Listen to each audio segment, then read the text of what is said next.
Bonjour à tous, j'espère que vous allez bien. Moi je suis ravie de vous retrouver pour une nouvelle vidéo tout simplement. Voilà, je pense qu'on va pas faire durer l'intro trop longtemps. Je suis ravie de vous retrouver et de vous raconter des histoires qui font froid dans le dos, je vous préviens. Moi je me suis pas sentie bien à la lecture. Mais bon, sans plus attendre, on va commencer directement. Donc aujourd'hui, on va parler de deux histoires de Ed et Lorraine Warren, les célèbres démonologues. Évidemment, parce que on ne se lasse pas de leurs histoires. Nous allons commencer avec Maurice Thériault. Maurice Thériault était le fils de fermiers francophones d'origine canadienne qui habitaient dans le Maine, aux États-Unis, et son enfance avait été particulièrement douloureuse. À son plus jeune âge, Maurice avait souffert de l'attitude tyrannique de son père qui le forçait à travailler de longues heures à la ferme, et qui était devenu de plus en plus violent avec le temps. Le petit garçon, qui n'en pouvait plus, faisait parfois appel à les forces surnaturelles, indéterminées, leur demandant innocemment de le délivrer de ce calvaire. Un jour, en rentrant dans la grange, il surprit son père en train de se livrer à l'impensable avec un animal, et quand il remarqua sa présence, l'homme obligea l'enfant à se joindre à lui. En grandissant, Maurice développa des talents tout à fait particuliers. Sa résistance était immense, sa force extraordinaire. Il avait la connaissance de choses qu'il n'avait jamais apprises. Après avoir quitté ses parents, il vécut de petits boulots pendant quelques années, toujours en Nouvelle-Angleterre. Puis, en 1975, un nouveau drame vint marquer sa vie. Pour une raison inconnue, son père tua sa mère d'une balle dans la tête avant de mettre fin à ses jours. En 1985, Maurice, alors âgé de 51 ans, habitait le petit village de Walkley, dans le Massachusetts, avec sa femme Nancy, les enfants qu'elle avait eus d'un précédent mariage et leurs propres enfants.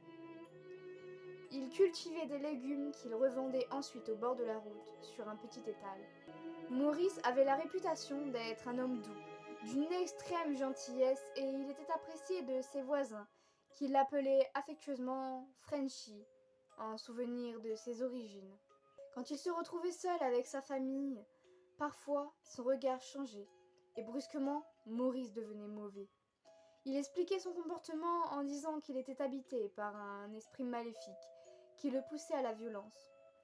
Puis, au cours du printemps 1985, Maurice commença à être victime d'étranges phénomènes. Du sang coulait inexplicablement de ses yeux. D'étranges plaies apparaissaient sur son visage. Des croix se dessinaient sur son corps. Son extraordinaire force s'était encore accrue, et il semblait maintenant posséder un don. Un jour, Nancy vit un madrier voler à travers la serre et le frapper si fort qu'il s'effondra sur le sol. Outre ces manifestations étranges, Maurice se montrait de plus en plus violent. Il menaçait constamment sa famille, frappait, leur crachait dessus, en leur parlant constamment de suicide et de meurtre. Il se considérait principalement comme dangereux, car il avait volontairement renoncé à toutes ses armes à feu et les avait apportées à la police locale. Nancy et ses enfants n'osaient pas se plaindre, car Maurice les avait clairement prévenus. Si l'un d'entre eux s'avisait de parler, alors il les tuerait. Elle aurait voulu s'enfuir, mais elle était terrorisée. Maurice et sa femme étaient tous deux catholiques. Aussi Nancy décida-t-elle de faire appel au curé de la paroisse, l'abbé Boyer, qui confia rapidement l'affaire aux deux enquêteurs du paranormal, Ed et Lorraine Warren. Avant de se rendre sur place, les Warren décidèrent d'envoyer l'un de leurs assistants, Paul, passer une nuit à la ferme afin d'observer Maurice. Le jour suivant, Ed demanda à son assistant s'il pouvait y avoir une raison médicale au saignement, et le jeune homme lui répondit que c'était impossible. Monsieur Thériault était clairement possédé. Suite à ce rapport, Ed et Lorraine Warren et leur neveu Tony Spera prirent alors la route pour Walkley. Comme seule sa femme avait été témoin de manifestations surnaturelles, l'archidiocèse de Boston recommanda à Maurice de voir un psychiatre, ce qu'il accepta. Lorsqu'il se rendit à la consultation, Ed Warren et le père Boyer l'accompagnèrent. Mais une fois sur place, lorsqu'il comprit que le psychiatre n'était pas la possession démoniaque comme une raison possible au problème de Maurice, Ed décida qu'il était inutile de perdre plus de temps, et il se leva pour partir. Maurice, en le voyant se lever, lui emboîta le pas. et Ed saisit la main de Lorraine sous les yeux étonnés du père Boyer. « Viens chérie, nous partons, déclara fermement Ed Warren. Puis se tournant vers le psychiatre, il lui dit « Écoutez-vous, j'espère, quand vous serez seul, quelque chose vous arrivera et vous frappera en pleine bouche. Comme ça, c'est produit pour ce pauvre homme que vous refusez d'aider. » On fait une petite aparté quand même, que c'est un peu violent ce qu'il vient de dire, mais ça c'est tranquille. Les manifestations paranormales continuaient à se produire. Mais maintenant, de nombreuses personnes en étaient témoins. Au cours de leur enquête, Tony Spera et les Warren virent Maurice saigner des yeux et de la bouche, et des symboles religieux se gravaient sur la peau de son dos et sur son torse. Il semblait également possédé par une force surhumaine, qu'ils attribuèrent au démon. Un jour, ils purent l'observer alors qu'il soulevait aisément l'avant de son pick-up et le tenait assez longtemps pour que son fils en change les pneus. À une autre occasion, Maurice souleva une statue en béton de Vierge Marie, pesant plus de 135 kilos avec facilité. L'un des enquêteurs des Warren présents ce jour-là, un haltérophile, décida de tenter lui aussi l'expérience sans succès. Les Warren entendirent également des sons qu'ils tentèrent d'enregistrer, mais lorsqu'ils écoutèrent la bande, seule leur conversation était présente. Selon Ed Warren, Maurice était possédé, et cette possession avait nécessité une porte. Il y avait probablement eu un incident dans sa vie qui aurait permis au démon de venir. En fouillant dans son passé, elle fut frappée par deux événements qui pouvaient expliquer ce qui se passait. Le premier était celui de Maurice et de son père dans la grange, et le second, celui où il avait demandé aux forces invisibles de l'aide. Et puis Maurice avait été un jour maudit par le vieux Willy Dumont, qui a un impact sur celui-ci. Les Warren, qui pensaient qu'un drame pouvait survenir à tout moment, décidèrent alors d'appeler la police. Lorsqu'ils arrivèrent à la ferme, les policiers de la région découvrirent Maurice étendu sur le sol de la salle de bain et ils purent constater les étranges phénomènes dont ils étaient victimes. Le sang coulait de sa bouche et de ses yeux, et des messages en français apparaître mystérieusement sur son dos. Comme le chef de la police sortait de la maison, Maurice regarda par la fenêtre de son salon. Leurs regards se croisèrent.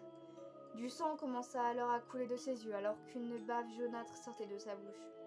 Puis son visage se tordit d'une hideuse façon et il commença à respirer fortement. Ce salaud ne m'attrapera jamais. S'il essaye, je le tuerai. Une fois le chef parti, Maurice sortit de la maison et tomba sur le sol avec un bruit sourd. Il resta là, inconscient, jusqu'à ce que sa femme rentre de l'épicerie, 30 minutes plus tard. Lorsqu'elle lui demanda ce qui lui était arrivé, Maurice sortit de son profond sommeil et lui répondit qu'il ne savait. Il se souvenait avoir entendu le chef.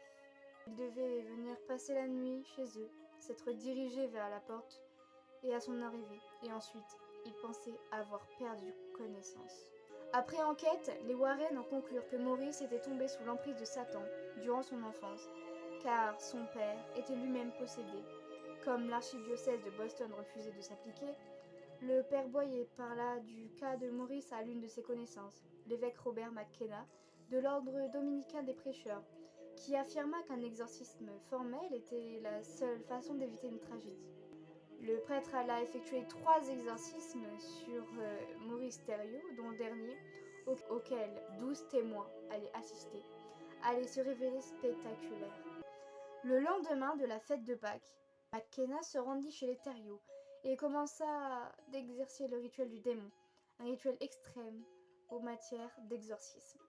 Alors que l'évêque parlait, impassible, mais son visage se transformait d'une manière effrayante. Sa femme assistait à la scène. Pendant l'exorcisme, j'ai vu son visage changer. J'ai vu une expression démoniaque sur son visage. Soudain, sa peau sembla se mettre à brûler et des cloques apparurent sur sa joue, sur son front. Une profonde plaie s'ouvrit et ses pupilles devinrent comme celles d'un serpent. Puis ses yeux se mirent à rouler et Maurice perdit connaissance, s'effondrant contre l'évêque qui se tenait près de lui. Quand il revint à lui quelques minutes plus tard, il demanda à voir son épouse et les Warren déclarèrent que l'exorcisme avait réussi. Maurice semblait en effet libéré de son tourment. Cet exorcisme fut le premier à être enregistré sur bande vidéo. Je conseille peut-être d'aller voir, à part les âmes sensibles, essayer de retrouver la vidéo, je ne pourrais malheureusement pas la mettre, mais essayez de la retrouver. Je mettrai des photos. Pourtant, les problèmes de Maurice n'étaient pas terminés, car peu de temps après, il fut accusé d'avoir agressé sexuellement sa belle-fille pendant plusieurs années et interpellé. La jeune fille et son père naturel souhaitant porter plainte, mais le procureur les découragea de s'engager dans une telle procédure, car il avait peur d'avoir à traiter un plaidoyer d'aliénation mentale impliquant la possession. Quand il apprit ces accusations, Ed Warren avança alors une surprenante théorie, affirmant que ce n'était pas Maurice qui aurait agressé sa belle-fille, mais un cauchemar, un esprit diabolique qui aurait pris son image. De son côté, Maurice n'aurait aucun souvenir d'un tel acte et l'idée d'être vraiment coupable le torturait. Selon Ed, si vous le connaissez, vous saurez qu'il n'aurait pas pu faire une chose pareille. Au cours des années qui suivirent, la famille Thériault retrouva une vie paisible. Après l'exorcisme, la peau de Maurice devient lisse, il ne saignait plus et semblait même détendu. Il était redevenu l'homme que sa famille avait toujours connu. Mais en 1991, Ed reçut un appel inquiétant de Nancy. « Ed, je dois te parler. Maurice redevient bizarre, du sang coule de ses yeux. Il fait des choses étranges et il est menaçant. » Un jour, comme sa femme devait s'absenter, Maurice déclara qu'il allait s'étendre au sous-sol. Mais lorsque Nancy rentra chez elle, il bondit par la porte de la cuisine, un fusil de chasse de calibre 12 à la main. Lorsqu'il s'approcha d'elle, Nancy empoigna le fusil, et ils se battirent un moment. Chacun essayait d'arracher l'arme des mains de l'autre. Puis Maurice la frappa avec la crosse, et Nancy, terrorisée, sortit précipitamment de la maison pour chercher des secours. Alors qu'elle courait, une balle l'atteignit au bras et une seconde fit exploser la fenêtre du salon. Comme elle s'éloignait, Maurice se précipita derrière elle et courant. Puis il la força à rentrer et l'obligea à s'asseoir juste en face de lui. Il dit « Tu te souviendras de ça ». Il s'est assis en face d'elle, sur un sofa, à 2 mètres. Il essaya de mettre l'arme dans sa bouche. Il la bougea comme s'il se battait avec quelqu'un. Finalement, il l'a mise dans sa bouche et a tiré. Sa tête a bougé d'avant en arrière, son corps a reculé, et la seule chose que j'ai dite à ce moment-là, c'est « Amen ». Aucune explication n'a pu être trouvée pour expliquer les divers phénomènes dont il fut victime. Voilà, donc la première histoire est terminée. J'espère que cette histoire, elle vous a plu parce que moi j'ai adoré. J'espère que cette vidéo ne va pas durer très longtemps parce qu'on a un deuxième cas à traiter. Donc c'est pour ça que je ne vais pas parler plus longtemps et qu'on va directement passer à la deuxième histoire. Mais petit aparté avant ça, moi franchement le truc de c'est un démon qui a pris son corps pour faire des choses à sa belle-fille, bon, j'y crois moyennement quand même parce que ça me paraît gros, même si je crois au paranormal et tout, ça me paraît beaucoup, parce que bon, je suis désolée mais je suis pas sûre qu'un démon veuille vraiment faire ça, quoi. À mon avis les démons ils ont d'autres objectifs, mais ça c'est que mon avis personnel, je donne que mon avis, voilà. On va passer à la deuxième histoire du coup. Donc c'est parti pour la deuxième histoire. Cas de Bill Ramsey, le loup-garou de Londres. En 1952, Bill Ramsey était un petit garçon solitaire et imaginatif de 9 ans. Et il passait souvent ses journées à réinventer des histoires romanesques qu'il avait lues au cinéma, se donnant toujours le rôle du héros. Un samedi après-midi, après avoir regardé des films sur la Seconde Guerre mondiale, il courut dans son arrière-cour, espérant avoir le temps de jouer avec ses petits soldats avant la nuit. Il venait tout juste d'installer ses bonhommes près de la barrière du jardin, quand soudain, une vague de froid le submergea, et brusquement glacé, il se mit à trembler. Au même moment, une odeur abominable lui donna la nausée, et il dut se retenir pour ne pas vomir. Le tuyau des égouts avait lâché dans sa rue. Il n'y avait jamais senti d'aussi mauvais que les gaz qui s'en étaient échappés. Eh bien, l'odeur était la même à ce moment-là. Bill resta un moment immobile, troublé. Puis il commença à avancer vers la ruelle, les yeux fixés sur les premières étoiles. Quelque chose avait changé et il avait peur. Des images de loups traversaient son esprit et qu'il ne comprenait pas. Soudain, il entendit sa mère l'appeler depuis la maison. Mais au lieu de le rassurer, comme elle aurait dû le faire, sa voix l'agaça et il songea que personne ne la connaissait vraiment. L'enfant a voulu se retourner, mais dans sa précipitation, le bout de sa chaussure percuta le poteau de la clôture et il s'étala sur le sol. Il était en train de se relever quand soudain, une rage démentielle s'empara de lui. Grognant comme une bête, il se tourna vers le pilier, qui était profondément ancré dans le sol, et l'arracha si violemment que des morceaux de terre volèrent jusqu'au porche. 3 hommes auraient eu du mal à le déraciner, mais ils l'avaient soulevé comme si de rien n'était. Stupéfaits, ses parents, qui l'observaient depuis la fenêtre, sortirent précipitamment dans le jardin et ils coururent vers lui. Bill tenait toujours le poteau dans ses mains et il le balançait négligemment autour de sa tête, faisant flotter les morceaux de fil de fer encore cloués au bois comme un sinistre drapeau. Quand ils lui crièrent de lâcher le pilier, le garçon le jeta immédiatement à terre, puis brusquement il se mit à genoux et commença à déchirer le grillage avec ses mains et ses dents. Ignorant la morsure du métal qui lacérait sa chair, son père tenta alors de l'éloigner de la couture, ce qui était une entreprise difficile au vu de la force incroyable dont il faisait preuve. Puis sa mère se mit à pleurer, et en l'entendant, Bill sembla enfin reprendre ses esprits. Il lâcha le fil de métal, se tourna vers eux, mais contre toute attente, il retroussa ses lèvres et se mit à grogner. Ses mains et sa bouche étaient rouges de ce sang. Horrifiés, ses parents se mirent alors à courir vers la maison. En arrivant sous le porche, sa mère trébucha, et aussitôt son père s'arrêta pour l'aider à se relever. Se penchant pour la soulever, il regarda vers l'arrière, mais la créature qu'il aperçut ne ressemblait en rien à son fils. Elle avait la forme d'un loup. Terrifiés, ils se précipitèrent à l'intérieur et refermèrent la porte derrière eux. Ils abandonnèrent l'enfant aux ténèbres. Au bout d'un moment, Bill sentit l'étrange froideur quitter son corps, et il se dirigea vers la maison. Bien conscient que quelque chose de terrible venait de se passer, ses parents ne comprenaient pas vraiment ce qui lui était arrivé, et ils savaient qu'il n'allait pas du tout être le même. En 81, Bill Ramsey était un charpentier de 38 ans. Il avait une femme, Nina, et leurs 3 enfants. 30 ans s'étaient écoulés depuis sa crise, mais elle ne s'était jamais reproduite. Un jour, à la fin d'une semaine de travail particulièrement harassante, Bill somnolait à l'arrière d'un van appartenant à l'un de ses coéquipiers quand soudain il se mit à grogner et se jeta sur l'un de ses camarades. Il chercha à le mordre. Au début, l'homme crut qu'il plaisantait, mais il sentit des dents se planter violemment dans sa jambe. Quand il reprit ses esprits, Bill ne se souvenait de rien, mais montrant des traces de morsure sur son mollet, l'homme lui expliqua qu'il avait eu l'impression d'être attaqué par un chien sauvage. Ses collègues, qui le pensaient fatigué, lui promirent de ne plus jamais parler à personne qui lui était arrivé. Et il en fut très reconnaissant. 2 ans plus tard, le lundi 5 décembre 1988, Bill Ramsey rentrait chez lui en voiture quand soudain une violente douleur lui vrilla la poitrine. Voulant éviter un accident, il s'empressa de garer son véhicule le long du trottoir, mais comme le phénomène s'amplifiait, il finit par suspecter une crise cardiaque et se remit en route, se dirigeant vers le South End Hospital. Au moment même où il arriva, il eut un élancement douloureux qui courut de sa poitrine à son bras droit et il s'effondra contre la portière. L'entrée des urgences lui paraissait désespérément lointaine, mais il s'efforça néanmoins d'avancer, un pas après l'autre. Il aurait voulu appeler, mais il ne sentait pas la force. Après avoir été vu par le personnel, personne vint le voir. 2 infirmières, qui le prirent sur une scène d'effroi, vit le jour. La même scène que 30 ans plus tôt se reproduit. Ses lèvres se retroussèrent.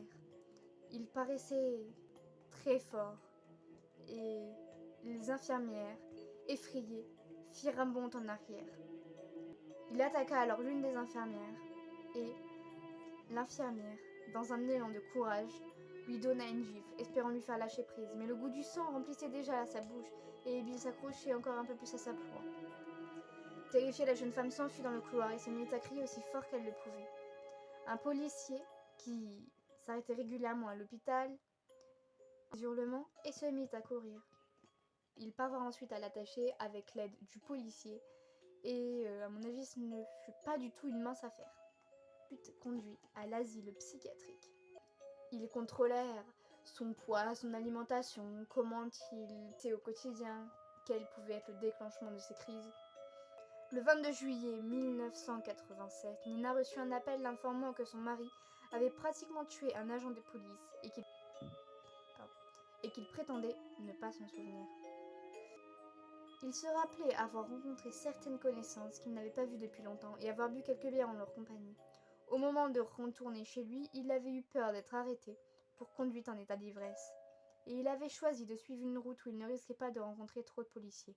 Soudain, apercevant une prostituée à l'angle d'une rue, il avait eu cette idée folle qu'elle ne devait pas l'empêcher. La jeune femme, qui était terrifiée, l'avait alors traité de fou et il ignorait si elle avait une prémonition ou elle avait pu lire sur son visage.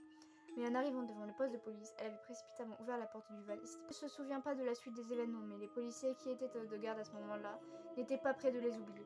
Une femme étant entrée dans la pièce en criant qu'il y avait un homme dehors qui grognait et hurlait comme un chien, les policiers étaient alors allés à sa rencontre et il avait demandé à Bill de les suivre.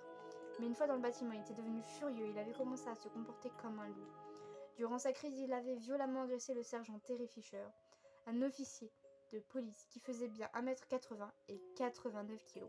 Je sais pas si vous vous en rendez compte, mais le mec, il était baraqué de ouf. Hein. Vraiment, pour le bouger, ça devait le faire. Il le fit voler dans les airs comme un mannequin de paille, et le blessant si grièvement qu'il dut prendre une retraite anticipée. Le mec, il faisait 80 kilos. Rien que pour dire. Et à mon avis, la carrure de Bill Ramsey ne devait pas être très grande. Durant sa détention, grognant de manière menaçante, Bill a réussi à passer la tête et un bras au travers de la petite fenêtre de sa cellule et il tenta à plusieurs reprises d'attraper les hommes qui passaient à la portée. L'inspecteur Belford était présent ce jour-là et en quelques minutes, Bill Ramsey avait réussi à passer, on ne sait comment, sa tête et son bras droit par la lucarne de la porte. Il était hargneux, grogné et sa main avait la forme d'une griffe. Si quelqu'un tentait de s'approcher de lui, il bondissait avec sa griffue et tentait de le mordre. Ses lèvres étaient retroussées. Il montrait ses dents et je ne peux me souvenir avoir dit dans les rapports que j'ai remplis qu'il avait l'apparence d'un chien fou. Il était évident que nous pouvions nous approcher de Bill Ramsey ou songer à lui faire sortir sa tête ou son bras du trou aussi, à nous appeler les pompiers. Et ils ont dit que le seul moyen de le faire sortir de là était d'enlever le métal autour de l'ouverture. La tête de Bill était coincée et il fallut néanmoins l'endormir pour permettre aux pompiers de l'approcher. Tous les hommes présents furent fortement impressionnés par son attitude. Toujours selon l'inspecteur Belford, après avoir vu la griffe et les morsures et entendu les grognements, nous avons commencé à associer Bill Ramsey à l'idée qu'il était un loup-garou. C'était sans aucun doute une expérience effrayante. Les médecins où Bill Ramsey avait été hospitalisé pensèrent qu'il était schizophrène, épileptique et d'autres maladies qu'ils n'arrivèrent pas à identifier. Bill Ramsey dit « D'après ce qu'ils disent, je découvre mes dents, je grogne et je gémis. Ma vie est un enfer. J'avance à quatre pattes et mes mains se transforment en griffes de bête. On me dit que je fais des choses incroyables, mais je ne semble jamais me blesser. Mon Dieu, les gens ont même dit que je ressemblais et que j'agissais comme le loup-garou de Londres. Pourquoi cette chose terrible m'arrive à moi? Je n'en sais rien. Si je pouvais prendre une pilule pour l'arrêter, je le ferais. Je n'en peux plus de tout cela. » Ed et Lorraine Warren, les deux célèbres enquêteurs du paranormal, habitaient une petite ville de Monroe dans le Connecticut. Ils avaient découvert l'existence de Bill Ramsey à travers les tabloïds et inexplicables manières. Lorraine avait immédiatement ressenti une étrange connexion entre elle et cet homme. Peu de temps après, ils eurent l'occasion de suivre une émission de télévision qui parlait du loup-garou de Londres. Des témoins racontaient leur rencontre avec la bête et Bill y apparaissait en personne, répondant aux questions des journalistes. En l'écoutant parler, Lorraine comprit qu'il avait désespérément besoin d'aide. Pourtant, et même s'ils ne se sentaient fascinés par son histoire, ils restaient sceptiques. Ils enquêtaient sur des phénomènes surnaturels depuis 40 ans et jamais ils n'avaient entendu parler d'un loup-garou. Troublés, Ed et Lorraine Warren décidèrent alors de mener une enquête. Ils firent un court voyage en Californie pour y rencontrer une production de l'émission et convaincus par leurs témoignages, ils se rendirent ensuite à Londres pour interroger les témoins et les agents de police qui avaient été confrontés aux lycanthropes. À cette occasion, ils firent la connaissance du sergent Peter Hamilton, qui connaissait bien Bill Ramsey la nature de son problème. Monsieur Hamilton leur racontait alors l'étrange histoire de Bill et l'incident dont il avait été victime étant enfant, leur expliquant qu'il avait probablement la raison de mystérieuses afflictions, et les Warren en conclurent que la police, la science, les psychiatres et les psychologues n'avaient pas réussi à traiter Bill car il n'était pas malade, il était possédé. Ed expliquait ça ainsi. Un loup-garou est une personne qui est possédée par l'esprit d'un loup. Ce qui est arrivé à Bill, cette chose a totalement pris le contrôle de son corps physique. Et c'est que beaucoup de personnes ne comprennent pas. Un loup-garou n'est pas une personne qui a soudain des poils qui commencent à pousser. Pour Ed et Lorraine Warren, Bill avait besoin d'un exorcisme. Mais quand ils le contactèrent pour lui en parler, Bill se montra sceptique quant à leur motivation et refusa de leur écouter. On a dit que j'étais un alcoolique, un drogué, un cas mental, et maintenant je suis possédée par l'esprit d'un loup. Je savais que les Américains étaient un peu excentriques, mais ça va loin. Comme on m'a appris la politesse, je les ai écoutés. Ils m'ont demandé si je voulais venir aux États-Unis pour être exorcisée. Exorcisée? Allez, je pensais, je suis désespérée, mais pas à ce point. Ed et Lorraine insistèrent. Et Bill dit que comme il le pensait, si jamais l'exorcisme ne marchait pas, au moins il aurait vu l'Amérique. Bill et Nina mirent au point leur voyage. Le 28 juillet 1989, McKenna avait déjà effectué plus d'une cinquantaine d'exorcistes, dont 20 avaient réussi, et il s'apprêtait à officier à nouveau. Ce jour-là se trouvaient assis dans l'église Ed et Lorraine Warren, Nina Ramsey, John Raffi et un enquêteur du paranormal et 6 policiers en civil équipés de pistolets paralysants. Cette précaution avait été jugée nécessaire car Bill attaquait l'évêque au cours de l'exorcisme. Celui-ci ne survivra pas. Il pouvait se montrer dangereux. Étant également présents David Alford et John Cleave, écrivains et photographes au journal The People, qui payaient le séjour de Bill Ramsey aux États-Unis en échange d'une exclusivité. En rentrant dans l'église, Bill commença à s'agiter, mais il accepta néanmoins de s'asseoir dans un fauteuil qui lui était destiné, juste en face de l'autel. À ce moment-là, il n'avait pas beaucoup d'espoir, il trouvait cette cérémonie ridicule et il pensait qu'elle ne changerait rien à son problème. McKenna s'approcha alors de lui et dit quelques mots en latin, et Bill commença à changer. À mesure que je récitais les prières, il ne semblait plus être lui-même. C'était une autre personne qui prenait le dessus. Il semblait sombrer dans un état de stupéfaction. McKenna prit alors l'étole qu'il portait autour de son cou et s'avança vers le possédé. Il la posa sur son visage. L'évêque est venu vers moi avec l'écharpe violette qu'il portait autour du cou. Il me l'a mise sur mon visage et quand il me l'a posée, c'était comme s'il m'avait frappé avec un marteau. Je ne me souviens pas de ce qu'il s'est passé après ça. D'après Lorraine Warren, témoin des événements, j'étais juste derrière Bill Ramsey avec Nina. Soudain, les muscles du bas de son dos se sont élargis. Ses oreilles ont commencé à pointer et il s'est mis à hurler. Avec ses mains sont devenues des griffes d'une manière inhumaine. 2 des policiers sautèrent immédiatement de leur siège pour tenter de maîtriser le possédé, mais McKenna leur ordonna de retourner à leur place et ils se rassirent. L'évêque sortit alors un crucifix de sa soutane, mais il voulut l'appliquer sur le front de Bill. Il devint fou furieux. McKenna s'adressa au démon qui semblait posséder le malheureux. « D'où viens-tu? Qu'est-ce qui te retient ici? Arrière, Satan. Laisse-le tranquille. » Soudain, pris de faiblesse, Bill recula lentement et il se laissa retomber sur sa chaise. Son corps, qui était devenu glacé, commença à se réchauffer et son désir d'attaquer le prêtre s'estompa peu à peu. Il s'agrippa à sa chaise aussi fort que possible, laissant McKenna repousser le démon de ses mots en latin. Bill sentait la puissance du loup-garou diminuer en lui. Quand il revint à lui, il se sentit enfin en paix. Quand je suis sortie de l'exorcisme, je me sentais comme une nouvelle personne. J'imagine que c'est le sentiment que ressentirait une personne aveugle si elle pouvait soudainement voir.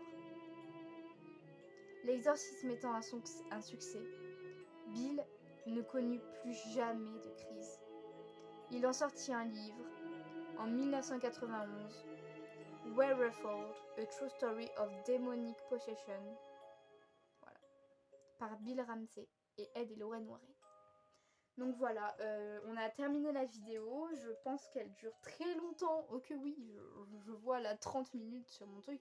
On verra après le montage, mais à mon avis, elle va bien durer 20-25 minutes. Donc bon courage. Voilà, j'espère que vous avez aimé la vidéo, que vous avez passé du bon temps.